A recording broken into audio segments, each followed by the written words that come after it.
오늘 19절에 보니까 너희를 위하여 해산하는 수고를 하노라. 바울이 갈라디아 성도들한테 해산하는 수고를 해야 되겠다 이렇게 말하고 있거든요. 해산한다는 것은 이제 두 가지 특징이 있죠. 당장은 굉장한 고통이 따르죠. 아이를 낳는 거니까. 그러나 두 번째는 그 고통이 지나고 나면은 출산의 기쁨이 찾아온다는 겁니다. 그래서 바울은 갈라디아 성도들을 향해서 내가 지금은 고통스러운 결단을 해야 되지만 나중에는 굉장히 출산한 새로 하나님의 자녀로 출산되는 기쁨을 맞이할 것 같다. 그런 희망찬 메시지겠죠. 그럼 왜 갈라디아 교회에 대해서 바울은 이런 얘기를 했는가 하는 겁니다. 갈라디아 교회를 설명할 때 그 3장 3절에 보면은 이런 표현을 했어요. 3장 3절에 그 1절에 들어요. 어리석도다 갈라디아 사람들아. 지금 갈라디아 성도들이 뭔가 지금 방향을 잃은 거죠. 그러니까 어리석다 이렇게 했는데 왜 그러느냐? 3절에 보니까 너희가 이같이 어리석느냐 그러면서 성령으로 시작하였다가 이제는 육체로 마치겠느냐. 이게 갈라디아 교회 성도의 상태였습니다. 다시 말하면 처음에는 갈라디아 교회 성도들이요 은혜를 정말 많이 받았어요. 12절 오늘 4장 12절을 한번 읽어보면은 이렇게 나와요. 12절에서 15절까지 쭉 보면은 갈라디아 성도들이 초기에 바울의 메시지를 듣고 굉장한 은혜를 받습니다. 그러면 그때 바울은 어떤 메시지를 했느냐면 바울이 이렇게 말하거든요. 그 13절에 보면 내가 처음에 육체의 약함으로 말미암아 너희에게 복음을 전한 것을 너희가 아는 바라. 이게 무슨 말이죠? 오늘 잘 들으셔야 돼요. 메시지를. 내 육체의 약함을 가지고 복음을 말했다. 그런데 그 다음에가 재밌어요. 14절에 너희를 시험하는 것이 내 육체에 있었다. 자, 이게 뭐냐면 복음을 전할 때 바울의 상태는 사실은 아주 안 좋은 상태였어요. 바울은 몸에 질병도 많았고요. 그리고 바울이 복음을 전하고 다니다 보니까 삶이 제대로 돼 있지가 않았어요. 어디에 안착해가지고 가정을 이루고 이렇게 사는 게 아니기 때문에 바울은 고통도 많이 당했고요. 사람들한테 이단 소리도 듣고요. 또 몸에는 또 여러 질병도 있었고요. 또 많은 핍박을 받았습니다. 자, 그러니까 누가 봐도 아니 하나님의 자녀가 복받았던 사람이 어떻게 저렇게 살아? 라고 말하지 않겠어요? 그러니까 바울은 나는 지금 상황이 이렇다. 근데 나는 너무 행복하다. 왜냐? 복음이 나의 형편 이런 것을 다 초월해서 나한테 이 복음은 정말 가치 있는 것이다. 이렇게 말한 거예요. 그러니까 갈라디아 성도들이 볼 때 어떻게 들었냐면 그래 우리가 복음을 안다는 것은 당장 육신적으로 막 형편이 좋아지고 당장 뭔가 건강이 좋아지고 막 이거 이상의 것이 있구나. 그러면서 거기에서 갈라디아 성도들이 큰 은혜를 입은 거예요. 그래 우리도 지금 형편이 그렇게 좋지 않은데 하나님이 우리를 택해서 하나님 자녀로 삼았으니 이 얼마나 감사한 일인가. 이렇게 이제 이해를 하니까요 성도들은 바울의 그러한 연약함을 도리어 뭐라고 했냐면요, 이걸 상관하지도 않았다라는 거예요. 이거에 대해서 부끄러워하거나 이것을 굉장히 숨기려 하거나 이것을 비난하거나 이런 게 아니었다는 거예요. 그러니까 바울의 연약함이 이들에겐 도리어 뭐로 보였을까요? 은혜롭게 보였던 거죠. 자, 근데 이거를 뭐라 하냐면 시험하기 위하여라 그랬어요. 시험하기. 왜 이게 시험한다는 거죠? 그러니까 우리가 신앙생활할 때 색깔을 좀 점검한다는 거죠. 우리가 그냥 단지 육체적인 눈에 보이는 것을 형편을 낫게 하려고 내가 지금 신앙생활을 하는 거냐? 그게 아니라는 거예요. 그래서 이걸 시험하려고 했다라는 거예요. 근데 갈라디아 성도들이 이러한 시험을 잘 통과를 했다고 보는 겁니다. 예수님도 마태복음 16장 14절에 보면은 본인을 따라오는 사람들을 시험해 본 적이 있었잖아요. 너희가 나를 누구로 하느냐? 왜 나를 믿냐? 뭐 때문에 믿냐? 그러고 물었단 말이에요. 그때 어떤 사람은 세례 요한, 어떤 사람은 엘리야, 어떤 사람은 에레미야, 어떤 사람은 선자 중에 한 사람 이렇게 여기고 따라왔다 그랬거든요. 그 예수님을 바라보는 기대가 다 달랐다라는 거예요. 난 예수님을 믿어서 좀 복 좀 받을래. 난 예수님 믿고 문제 해결 받을래. 다 이렇게 각자의 기대가 있었겠죠. 그거는 이제 각자의 색깔이 있는데 이걸 예수님이 점검한 겁니다. 그때 제자들에게 물어보죠. 그럼 너희들은 어떤 생각으로 나를 따라오냐? 그러니까 그때 베드로가 주는 그리스도시요 살아계신 하나님의 아들이십니다. 이렇게 고백을 했죠. 그때 예수님이 그래 바요나 시모나 네가 참 복이 있구나. 네가 나를 제대로 이해했구나. 그렇게 말씀하셨잖아요. 그러면서 이것은 사람이 알려준 게 아니다. 하늘에 계신 내 아버지가 성령으로 너에게 이걸 깨닫게 했구나. 너는 반석이 된다. 이제 이 믿음 위에 교회가 세워질 것이고 음부의 권세가 이기지 못할 것이다. 그리고 내가 너에게 천국 열쇠를 주어서 앞으로 너를 통해 세계 복음만을 해가겠다. 그러니까 바울이 예수님을 믿었던 이유와 지금 이 베드로가 고백했던 내용이 사실 거의 같은 겁니다. 그런데 나머지 사람들은 굉장히 다르게 알고 있었던 거죠. 그런데 갈라디아 성도들에게도 바울이 한번 그런 테스트를 한 거예요. 자기의 상태를 가지고 나를 볼 때 내가 예수 믿고 복 받은 사람 같냐 아니냐 이렇게 말했겠죠. 갈라디아 성도들이 볼 때 바울의 메시지 듣고요. 당신의 그 상태가 무슨 상관이 있냐? 우리는 예수 믿고 구원받아서 난 너무 기쁘다. 이렇게 했던 거죠. 우리가 하나님과의 신앙적인 관계를 볼 때 사람들은 흔히 계산을 해요. 내가 이렇게 예수님께 믿음을 가지고 신앙생활을 하면 하나님이 나한테 돈도 주고 건강도 주고 무슨 거래하듯이 이렇게 생각할 경우가 많거든요. 그 신앙생활을 계산을 한다고요. 그러나 성경은 그렇게 말하지 있지 않습니다. 하나님과 나의 관계를 얘기하고 있어요. 너는 하나님의 자녀가 되는 것이다. 여러분, 계산해가지고 얻어내는 이익보다요, 관계로 형성되어서 얻는 축복이 훨씬 큰 겁니다. 그렇잖아요. 우리가 타인하고 거래해가지고 주는 거야. 어떤 때는 주면서 아깝고 그렇겠지만 자녀에게 주는 거는 아까운 게 없는 거거든요. 그러니까 관계로 맺어져야 되거든요. 하나님과 나의 만남은 관계로 맺어져야 되는데 사람들은 자꾸 계산을 해요.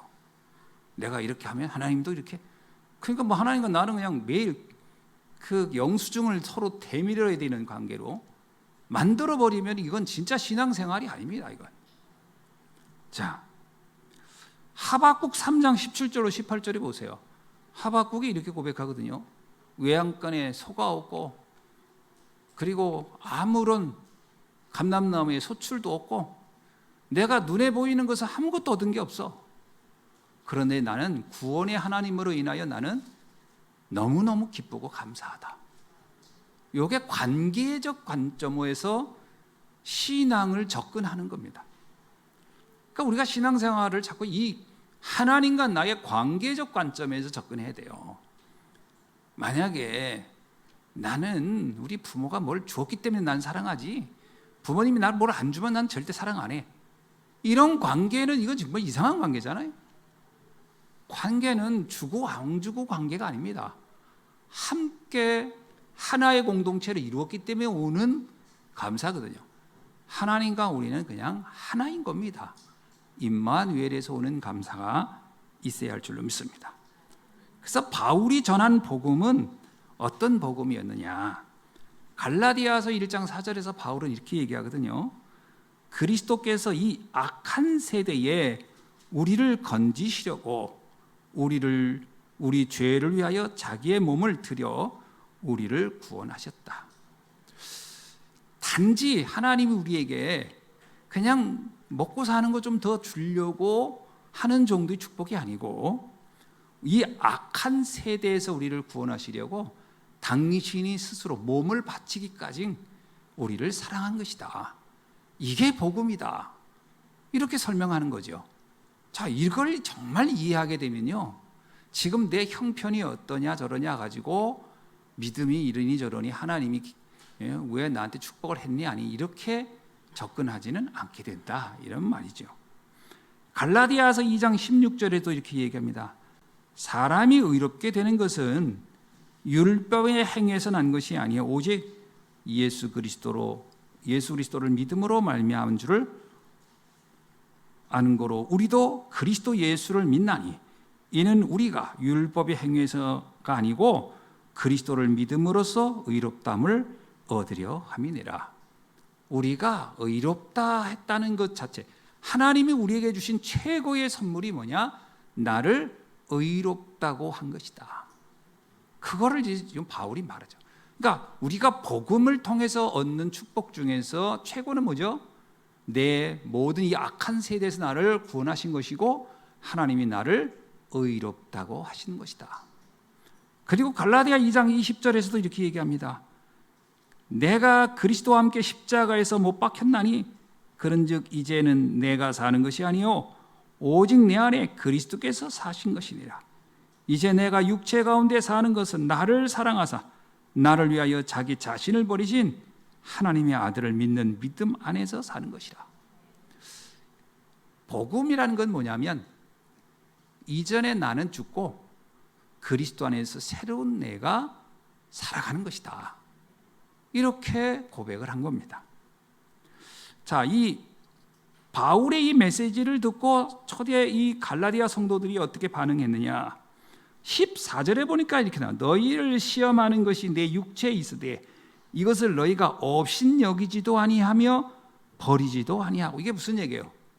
그런 바울의 메시지를 듣고 아유, 그래도 그렇지 사도라며 전도자라며 그럼 맨날 이렇게 병을 안고 살고 또 맨날 이렇게 사람들한테 모욕당하고 맨날 핍박당하고 뭐 저렇게 살면서 전도자라고 그래야, 이렇게 비난하지 않았다라는 겁니다. 도리어 뭐라고 나오냐면 업신여기지도 아니고 버리지도 아니야. 굉장히 바울을 바라보는 눈이 다른 눈이었던 거지요. 그러면서 어느 정도까지 바울을 좋아했냐? 그 다음에 보세요. 오직 나를 하나님의 천사와 같이, 야, 바울을 천사처럼 봤다는 거예요. 그러니까 이게 천사 중에도 이제 병든 척이라고 볼 수 있겠지 모르겠어요. 몸이 안 좋으니까. 그러나 갈라디아 성도들이요, 바울을 볼 때 천사처럼 봤다는 거예요. 그리고 뭐라고 얘기했어요? 또 그리스도 예수와 같이 영접하였도다. 이게 무슨 얘기예요? 바울이 전한 메시지를 듣고 성도들이 예수님을 영접한 거예요. 그러니까 구원받은 것이 가장 가치 있는 거구나라고 여겼다라는 거예요. 그리고 15절에 뭐라고 나와요? 우리 다 같이 읽어봅시다. 시작. 너희의 복이 지금 어디 있느냐? 내가 너희에게 증언하노니 너희가 할 수만 있었더라면 너의 눈이라도 빼어 나에게 주었으리라. 자, 이게 무슨 얘기죠? 이 갈라디아 성도들이 얼마나 바울을 사랑했는지 바울이 눈이 안 좋았거든요. 그러니까 마음이 그랬다는 거예요. 그때 당시 의술로 뭐 눈 빼서 줄 수는 없죠. 내 눈이라도 빼서 선생님께 드리고 싶습니다. 할 만큼 바울을 존경하고 사랑하고 바울의 사역을 귀하게 여겼다. 이런 얘기입니다. 자, 이렇게 됐을 때는 어때요? 바울하고 관계가 상당히 돈독하죠. 자, 뭐 우리가 아무리 은혜를 받아도 이렇게까지 이건 표현 안 하잖아요. 자, 이렇게 얘기는 잘 안 한단 말이에요. 근데 바울에서 눈이라도 빼주겠다 이렇게 얘기를 했단 말이죠. 그러니까 바울을 통해서 엄청난 은혜를 받은 겁니다. 자, 그런데 문제는 이렇게 시작한 거예요. 그러니까 얼마나 교회가 기쁘고 행복했겠어요. 그죠? 말씀 들을 때마다 행복하고. 근데 이게 반전이 일어나요. 16절을 읽어보면 완전히 달라져요. 그런즉 내가 너희에게 참된 말을 함으로 원수가 되었느냐. 근데 어느 날 갑자기 갈라디아 교회 성도들하고 바울이 원수처럼 되어버린 거예요. 참, 이게 너무나 극적이죠. 아니 어떻게 이렇게 하루아침에 이런 입장이 됐을까. 여기에는 중대한 문제가 개입된 겁니다. 어떤 문제가 있었냐. 자, 바울이 전하는, 여기서 보세요. 내가 너희에게 참된 말을 함으로 원수가 되는, 이게 뭐냐면 내가 너희에게 복음을 전하는 것이 이제는 너희들이 듣기 싫어하는구나. 이제 복음 전했더니 이를 갈기 시작해요. 바울이 복음 전했다고 복음을 전하는데 싫어하는 거예요. 어떻게 이렇게 달라질 수 있었을까요? 여기에는 이유가 있었습니다. 갈라디 2장 4절에 그 이유가 있어요. 2장 4절 한번 읽어볼까요? 자, 우리 다 같이 읽어봅시다. 시작. 이는 가만히 들어온 거짓 형제들 때문이라. 그들이 가만히 들어온 것은 그리스도 예수 안에서 우리가 가진 자유를 엿보고 우리를 증오로 삼고자 함이로되. 무슨 얘기냐면 바울이 전한 복음을 정면으로 반대하는 사람들이 있었다라는 거예요. 이게 대표적으로는 율법주의자들인데 이 율법주의자들이 교회에 들어와서 성도들을 흔들어 놓기 시작한 겁니다. 어떻게 흔들어 놨을까요? 바울이 이런 표현하잖아요. 너희가 나를 업신 여기지도 아니고 버리지도 않았다. 이 말은 뒤집어 말하면요, 바울을 업신 여기게 하고 바울을 버리게 만들었다라는 말도 돼요. 왜 그랬을까요? 이들이 이렇게 얘기한 겁니다. 자꾸 옆에서 부추기는 거야. 야, 저 사람 전도자라며, 복음 전한다며, 하나님의 사람이라며, 하나님께 택함 받은 사도라며, 그런데 왜 저렇게 날 질병에 걸려가지고 저렇게 매일 허약해가지고 아이고 저러고 다니냐. 야, 아무리 생각해봐라. 그게 복 받은 사람이냐. 옆에서 자꾸 이렇게 얘기를 하면 처음에는 아니야. 그러다가도 계속 듣다 보면 그런 것 같은데? 그러면 사람이, 그럼 그 사람은 그 메시지인들 그게 제대로 됐겠니? 그 메시지도 문제야, 그게. 이렇게 치고 들어오기 시작한 거예요. 나중에는요, 바울을 모욕하기 시작하고, 성도들 같이. 그러면서 같이 함께 흔들리기 시작한 거예요. 그러면서 바울을 공격하기 시작하고, 바울을 모욕하고 버려. 야, 저 사람 필요 없어, 우리 교회에. 그리고 뭐라 했죠? 이제 그가 하는 메시지를 들으면서 도리어 더 분노하기 시작했다. 이렇게 돌별해버린 거예요. 자, 우리가 그러니까 시작은 성령으로 시작했는데 가면서 육체로 끝나버리는, 그러니까 영적으로 보는 눈이 없어져 버렸어요. 철저하게 육신적으로 모든 걸 보는 눈으로 바뀌어버린 거예요. 우리가 신앙생활을 하다 보면은 이렇게 바뀔 수도 있어요. 사람들은 모든 것의 어떤 기준이나 판단을 육신적 결과로 자꾸 설명하려는 경향이 있거든요. 야, 은혜 받았냐? 그럼 돈 많이 벌었어야지. 은혜 받았냐? 건강해야지. 너 은혜 받았냐? 그러면 너 자녀도 잘 돼. 다 육신적인 것으로 해석할 경향이 크다는 거예요. 그렇게 해서 치고 들어오면, 그렇지 못한 사람들은 마치 굉장히 내가 큰 결함이 있는 것처럼, 믿음에 문제가 있는 것처럼 여기게 된다라는 거죠. 이렇게 바울을 공격한 건 누가요? 율법주의자들이. 모든 것을 율법의 눈으로 보는 사람들이 이렇게 공격을 하니까 갈라디아 성도들이 거기에 흔들렸다라는 겁니다. 복음이 뿌리 내리지 않으면, 복음이 완벽하게 뿌리 내리지 않으면요, 언제든지 신앙은 요동칠 수가 있다라는 겁니다. 여러분, 원래 율법주의자의 말은 듣기에 다 맞는 것처럼 보이는 거예요. 다 그럴듯해요. 설득력이 있습니다. 그래서 갈라디아 교회 성도조차도 흔들렸다라고 볼 수 있는 겁니다. 원래 이 복음이라고 하는 것은 율법하고 섞일 수가 없는 거예요. 함께 할 수 없습니다, 사실은. 왜 그런 줄 아세요? 갈라디아서 5장 17절에도 이렇게 말해요, 바울이. 육체의 소욕은 성령을 거스리고 성령은 육체를 거스리나니 이 둘이 서로 대적함이라.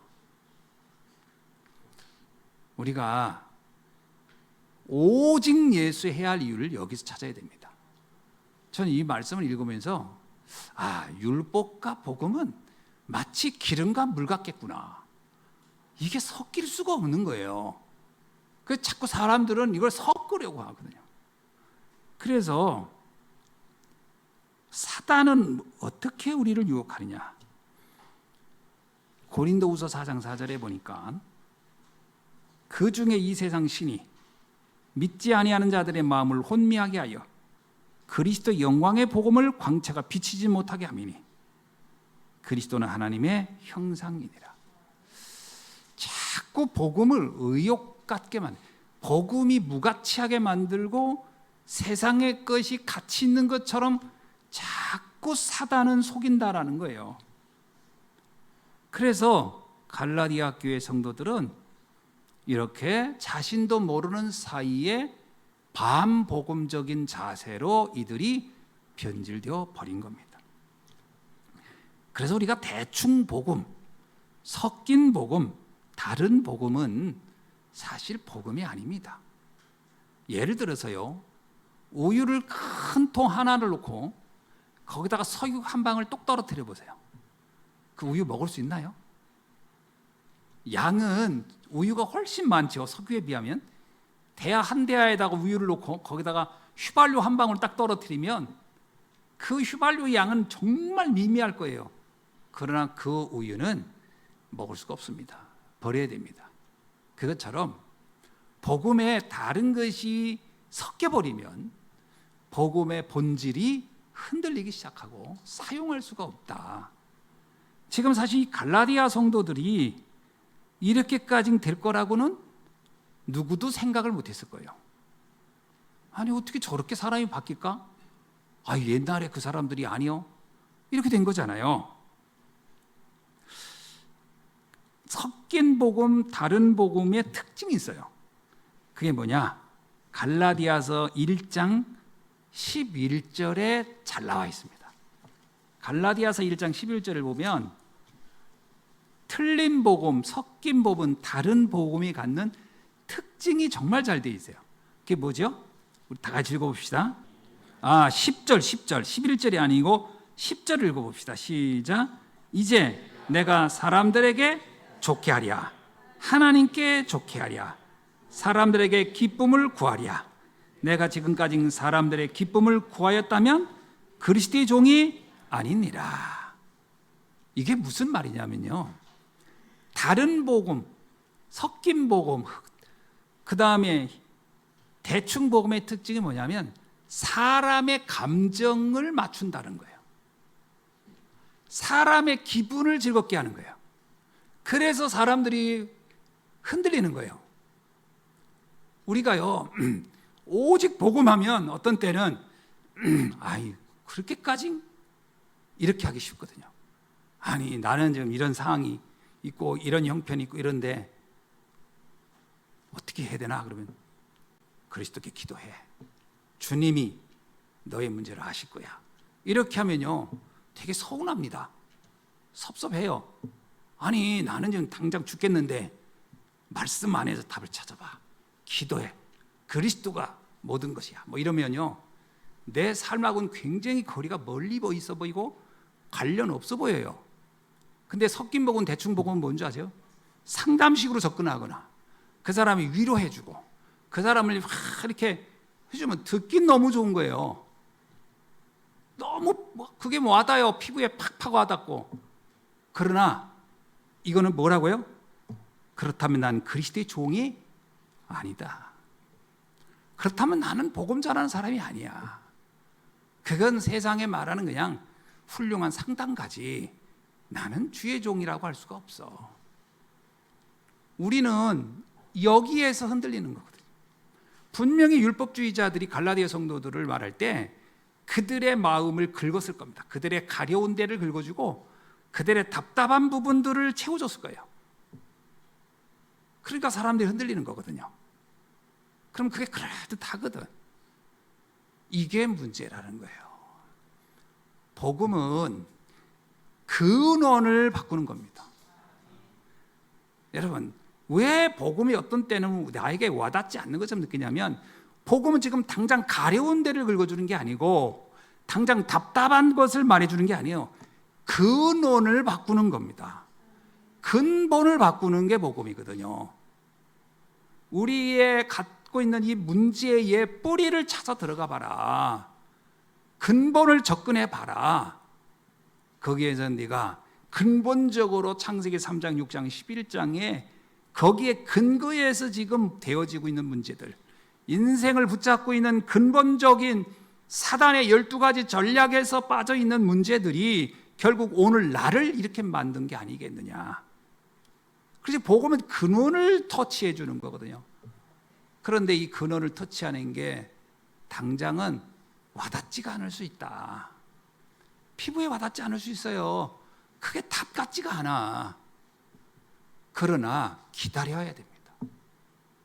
여러분, 우리가 예수님께서도요, 그 메시지를 할 때 팔복을 얘기할 때 그러잖아요. 사람들이 이해하는 복, 그리고 하나님이 생각하는 복, 완전 달라요. 완전 달라. 누가 어떤 말을 하면 훨씬 와닿겠어요? 사람들이 말하는 복을 얘기해주고 하나님은 이런 복을 줄 거야, 얼마나 마음을 기쁘게 하겠어요. 그러나 그거는 근본을 바꾸지 못한다. 자, 그래서 성경은 우리에게 무엇을 말하냐면 우리의 근원의 뿌리를 바꿔주려고, 그리고 우리의 과거, 현재, 미래를 바꿔주는 답을 주고 있음을 알아야 할 줄로 믿습니다. 그래서 예수님을 알파요 오메가요, 이렇게. 예수님은 과거에도 계셨고 지금도 계시고 미래에도 계시다. 이 말은 무슨 말이에요? 우리 인생의 과거 문제의 답도 그리스도, 오늘 인생의 문제의 답도 그리스도, 미래 문제의 답도 그리스도다. 그래서 백문일답이에요. 100가지 문제의 답은 오직 하나. 그래서 오직 보고만 할 때는 그럴듯해 보여도 와닿지 않을 수 있습니다. 그러나 그게 답입니다. 그게 답이에요. 옛말에 그랬잖아요. 입에 쓴 게 몸에 좋다고. 입에 단 거는 몸에 안 좋아요. 원래 불량식품은 다 맛있어. 다 맛있는 건 불량식품이에요. 몸에 안 좋아 보이는 것이 입에는 쓰고 먹기 귀찮은 게 몸에는 좋은 겁니다. 복음이 어찌 보면은 당장 와닿지 않아요. 마음에 그렇게 뭐 팍팍 꽂히지도 않아요. 그러나 복음을 들으면 들을수록 내 인생을 근원적으로 바꿔내는 줄로 믿습니다. 자, 그래서 오늘 바울은 뭐라고 얘기하냐? 나는 해산하는 수고를 해야 되겠다. 그렇죠? 아니, 나를 이렇게 원수처럼 여기는 사람들한테 네가 나한테 그게 원수처럼 했어? 그러면 나도 너 안 봐. 그러면 간단한데 난 그렇게 못하겠다는 거예요. 내가 너희를 다시 낳아야 되겠다. 바울은 다시 접근하는 겁니다. 너희들을 처음처럼 하나님의 자녀로 태어났을 때처럼 내가 돌려놔야 되겠어. 그래서 나는 해산하는 고통을 가지고 난 너에게 다가간다. 그러면서 하는 메시지가 뭐냐? 20절에 보니까 재미난 표현이에요. 내가 이제라도 너희와 함께 있어 내 언성을 높이려 함은. 여러분, 언성을 왜 높여요? 언제 언성 높여요? 왜? 못 알아들을 때. 사람들이 말기 못 알아들으면 언성이 높아지죠. 집에서도 여러분이 언제 언성이 높아요? 야, 너 저것 좀 갖다 놔 그랬는데 못 알아듣고 엉뚱한 짓 하면 야! 그러고 이제 아유 아프네. 언성을 높일 때는 뭐냐면 못 알아들을 때 언성이 높아요. 지금 이 바울이 갈라디아 교회 성도들이 못 알아듣고 있는 거예요. 그러니까 내 언성이 높아진다 이거예요. 내 언성이. 그러면서 내가 너한테 하고 싶은 말이 있다. 그러면서 뭐라고 얘기하냐? 아브라함의 두 아들의 이야기를 합니다. 아브라함의 두 아들 아시죠? 아브라함이 후손이 없을까 봐 육신에 대한 그 미래가 걱정돼 가지고 하나님의 약속한 약속도 저버리고요. 하갈이란 여자를 그냥 자기가 뭐 쉽게 말하면 무슨 뭐 성욕이나 이것 때문에 그런 게 아니에요. 내 후손을 좀 나게 만들어 가지고 내 노년을 좀 어떻게 좀 책임져 줄 사람이 필요하겠다. 그래 가지고 하갈을 들여다가 난 사람이 이스마엘이에요. 그러니까 이스마엘은 철저하게 아브라함이 육신적 계산으로 낳은 아들입니다. 자, 그랬더니 하나님이 굉장히 신경질이 난 거예요. 하나님이. 아니, 너 왜 내 말을 못 믿어? 내가 너에게 약속의 자녀를 주겠다는데 왜 그걸 의심하고 네 미래를 그렇게 걱정해가지고 뭐 인생 나는 앞으로 뭐 어떻게 살아야 될지 너무 모르겠어요. 그래서 인본주의 온 하갈이 난 이스마엘은 아브라함이 완전 인본주의의 결정품이에요. 인본주의에 아주 잔머리 굴려가지고 아이를 하나 낳은 겁니다. 그래가지고 이 이스마엘이 내 이제 노년을 책임져 주겠지라고 했는데 얼마 있다 하나님이 아니야, 걔는 아니야. 그래가지고 100세에 아이를 하나 납니다. 그때는 뭐 사라가 월경도 할 수 없는데도 하나님의 은혜로 아이를 낳아요. 그 이름이 이삭입니다. 이삭은요 완전 언약의 자녀예요. 자, 그런데 보세요. 출산 과정에서 보세요. 하갈이 굉장히 젊었을 때예요. 하갈은. 사라는 노년에 낳은 거예요. 육신적으로 보세요. 젊었을 때 낳은 아이가 훨씬 건강하고 똘똘한 거예요. 노산에 완전 노산. 사라가 90세에 낳았으니까. 인간적으로 말하면요, 이스마엘이 훨씬 아브라함에겐 도움이 될 자녀라고 봤을 겁니다. 그런데 하나님 그렇게 보지 않았거든요. 어쩌면 이삭이 비리비리 했을지도 몰라요. 그런데 뭐라고 했냐? 이렇게 나와요. 육체로 낳은 아들이 언약의 아들을 핍박했다. 이스마엘이 이삭을 계속 괴롭히는 거예요. 이스마엘이 훨씬 등치가 크잖아요. 형이고. 나중에 동생이 이삭을 계속 괴롭힙니다. 못 살게. 그러니까 하나님이 뭐라고 하냐면 이래요. 얘야, 성령께서 말하기를 하갈과 이스마엘을 내쫓아버려라. 안 되겠다. 그래야만이 언약이 성취되겠다. 이 얘기를 왜 했을까요? 갈라디아 성도들에게, 야, 너 지금 율법을 가지고 와가지고 언약의 백성을 계속 원수처럼 만들고 핍박하는 그 사람들 교회에서 다 내쫓아버려. 그 얘기를 하는 겁니다. 그래서 교회를 새롭게 해야 된다. 그래서 교회를 완전 복음으로, 오직 복음으로 만들어내지 않으면 안 돼 라고 지금 바울은 언성을 높여서 외치고 있는 겁니다. 자,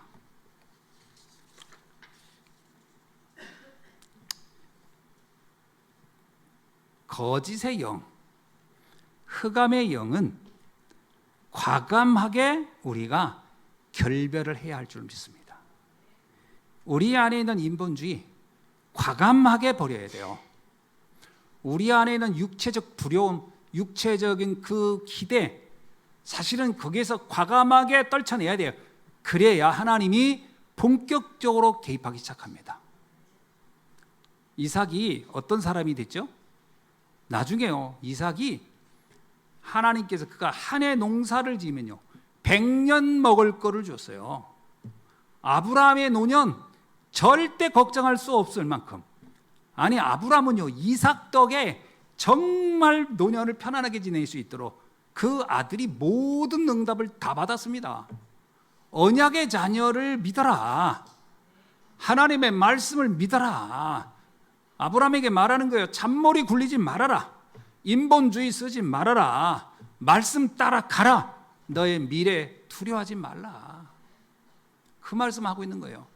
갈라디아 교회 성도들도 아마 걱정이 많았겠죠. 아니 우리가 지금 이러고 있을 때요, 우리가 뭔가 해야지. 아니 바울 선생님 말만 듣고 이러고 있으면 어떻게 돼? 그들이 미래가 불안했으니까 율법주의자들의 말을 따라간 거예요. 사실은 바울이 말합니다. 그게 허상이다. 말씀 따라가라. 너희의 미래는 거기에서 결론 나는 거야. 오늘 우리는 이 결단을 해야 할 줄로 믿습니다. 자, 말씀을 맺습니다. 31절에 뭐라고 얘기하냐?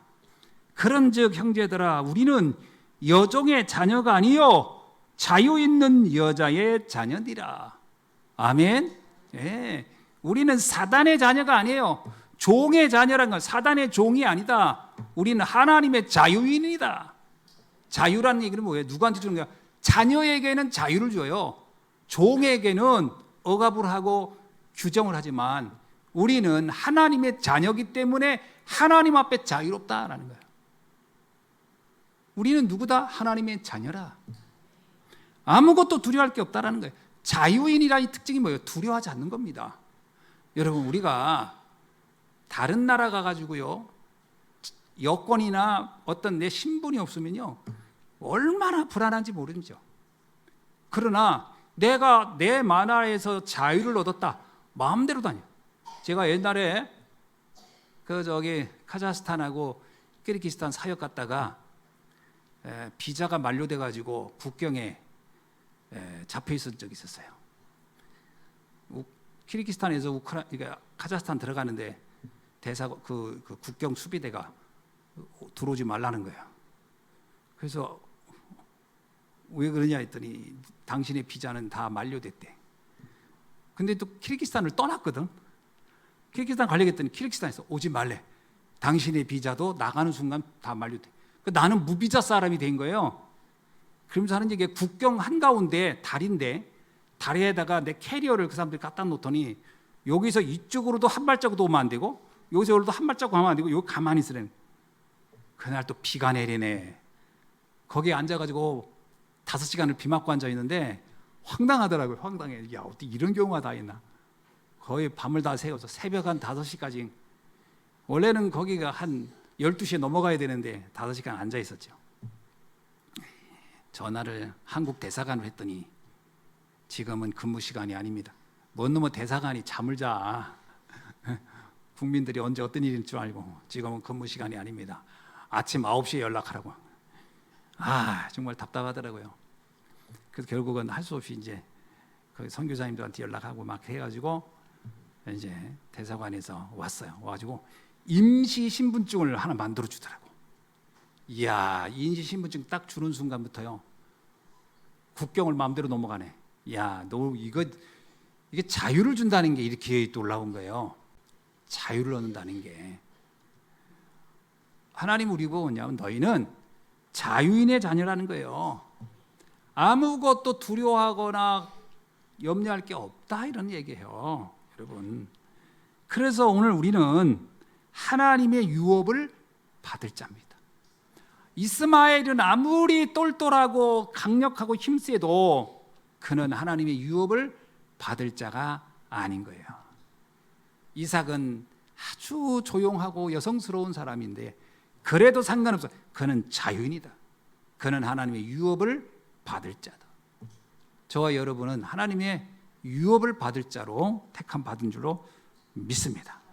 자, 그래서 유업을 받지 못할 율법에 속지 말아야 돼요. 세상의 주장, 사람들의 말 여기에 속으면 안 됩니다. 이게 율법주의자들은 전부 다 사람의 마음을 즐겁게 하는 거거든. 여기에 속으면 사실은 당장은 그럴듯한데 아무런 결론이 나질 않아요. 그래서 율법의 유혹에서 완전히 우리는 벗어나야 할 줄로 믿습니다. 율법의 눈으로 바울을 보면요, 바울은 사실은 허점투성이에요. 안 그렇겠어요? 병들었지요. 사람들한테 늘 이단 소리 들으면 비난받고 있죠. 여러 가지 생활은 안정돼 있지 않지요. 그 사람을 보세요. 거기에 무슨 매력이 있겠어요. 그러나 그건 율법의 눈으로 볼 때 그렇지. 언약의 눈으로 볼 때는 어때요? 시대를 밟고 최고의 전도자다. 최고의 전도자. 오늘 여러분들이 이 눈을 가지고 나를 보고 우리 성도들을 봐야 할 줄로 믿습니다. 그래서 우리가 오늘 오직 복음으로 분명한 답을 내야 돼요. 오직입니다. 오직. 우리는 그냥 복음을 믿는 사람들이 아니고요, 오직 복음을 믿는 사람. 우리는 예수 믿는 사람이 아니에요. 오직 예수를 믿는 사람이죠. 변화산에 올라갔을 때 제자들이 뭐라 했어요? 모세도 좋고 엘리야도 좋고 예수님도 좋고. 그거는 안 돼요. 그래서 이렇게 성경은 말하고 있어요. 모세도 사라지고 엘리야도 사라지고 오직 예수만 남았더라. 오직 예수 해야 됩니다. 예? 자, 그렇게 되면 어떻게 되느냐? 우리 18절을 다 같이 읽어봅시다. 시작. 좋은 일에 대하여 열심으로 사모함을 받은 내가 너희를 대하였을 때뿐 아니라 언제든지 좋으니라. 이게 무슨 얘기냐면요, 이건 바울이 이런 얘기합니다. 복음 안에서 하는 것은 다 어떤 것이든 좋은 것이다. 그러니까 복음 안에서 해야 돼요. 복음 안에서 하는 것은 어떤 것이든 좋은 것이다. 그래서 오늘 우리가 복음 안에서 열심히 해야 될 게 있습니다. 그게 뭐죠? 예배 성공. 예배 성공 진짜 여러분 하셔야 됩니다. 갈라디아 성도들을 보면 내가 상상을 한 거예요. 아마 이렇게까지 그 갈라디아 성도들이 왜 이렇게 달라졌을까? 말씀에 소홀했겠구나. 생각해 보세요. 왜 아담과 하와 중에 하와가 사단의 말에 넘어갔을까요? 여자라서요? 아니에요. 내가 보기에는 이 선악과를 절대 먹지 말라라는 메시지를 누가 들었냐면 아담이 들었어요. 하와는 나중에 아담이 설명해 준 거예요. 그래서 사단이 하와를 찾아간 거예요. 아담을 찾아간 게 아니고. 메시지가 약한 사람이 공격 대상이에요. 메시지가 약하면 공격 1순위입니다. 예배를 자꾸 우리가 소홀히 하고 말씀이 흔들리잖아요. 그러면 사람의 소리가, 그죠? 종교적 소리가, 율법의 소리가 확실하게 잘 들려요. 복음이 명확할수록 분별력이 생깁니다. 그러나 복음이 약하면 사람들이 하는 말이 율법적인 한 얘기, 종교적인 얘기가요, 다 그럴듯해 보여요. 그래가지고 이게 참 위험한 거예요. 그래서 예배 성공하시라. 여기엔 무조건 열심히 하셨으면 좋겠어요. 아멘. 예. 자, 또 하나는 뭐냐? 우리가 복음 안에서 해야 될 것 중에 하나가요, 교회를 세우는 겁니다. 참 이 교회는 음부의 권세가 이길 수 없는 곳이거든요. 그래서 이 교회가 든든히 쓰지 않으면 우리의 신앙도 든든히 쓸 수가 없어요. 바울이 갈라디아 교회를 절대로 포기할 수 없었던 이유가 그거예요. 그래서 해산하는 고통을 가지고 내가 언성을 높여서라도 나는 이걸 전해야 돼, 이렇게 했던 것이 바울이었거든요. 결국은 갈라디아 교회를 지켜냅니다. 우리가 해야 될 일이 뭐냐? 교회를 세워야 돼요. 교회를 든든히 지켜야 돼요. 저는 우리 렘넌트들에게 당부하고 싶습니다. 내가 이렇게 아프고 나니까 우리 교회를 지킬 우리 중직자들이 중요하지만 더 중요한 건 우리 렘넌트들이 교회를 든든히 세워줘야 돼요. 그래서 앞으로 나 이런 생각을 해요. 우리 대청부의 날을 해야 되겠다. 그런 날도 좀 해서 우리 청년들하고 함께 복음운동을 좀 펼쳐가는 이런 운동을 펼쳐야 했으면 좋겠다, 이런 생각이 드는데, 교회의 중간 허리는 대청부입니다. 청년들이 교회의 허리거든요. 여러분들이 교회를 든든히 지켜줄 수 있기를 바랍니다. 그러면서 우리가 해야 될 게 뭐냐? 3가지 뜰 있는 교회 만들어야 돼요. 지금 다민족 시대, 그리고 치유 시대요, 그리고 미래 후대 시대입니다. 여기에 딱 맞는 교회 플랫폼을 깔아야 됩니다. 이걸 위해서 우리가 함께 하나 되어서 간다면 30배, 60배, 100배의 응답이 나타날 줄로 믿습니다. 기도하겠습니다. 하나님 감사합니다. 오늘 해산하는 진통하듯 던졌던 바울의 그 큰 언성의 메시지가 오늘 우리들에게도 언약의 말씀으로 들려지게 하여 주셔서, 하나님, 이 말씀이 나의 고백이 되게 하시고 나의 축복이 되도록 역사하여 주옵소서. 주 예수 그리스도의 이름으로 기도하옵나이다. 아멘.